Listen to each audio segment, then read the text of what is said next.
کنڈیارو سے خبر شامل کریں گے۔ اعجاز احمد صحت و ENN نمائندہ کی کنڈیارو کے علاقے کی کچی آبادیوں میں رات گئے مختلف چوروں نے دھاوا بول دیا۔ گھروں کی چھتوں سے سولر پلیٹس ہٹا دیے گئے۔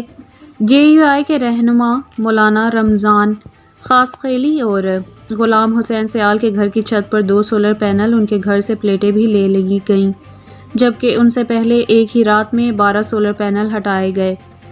علیم آباد کے رہائشی مولانا رمضان خاصخیلی، رانو خان سیال، علامہ حسین سیال اور مولانا حمداللہ بروہی، قاری عبدالفاتح گھنگرو، مظہر جوگی کی قیادت میں اس فعل کے خلاف، بدامنی کے خلاف اور چوری کی وارداتوں میں اضافے کے خلاف مظاہرہ کیا گیا۔ اس موقع پر رہنماؤں نے مطالبہ کیا کہ مسروقہ سامان واپس کیا جائے اور پولیس کا گشت بڑھایا جائے، مجرموں پر نظر رکھی جائے اور ان کا دائرہ تنگ کیا جائے۔ اس صورت میں ہم احتجاج پر مجبور ہوں گے۔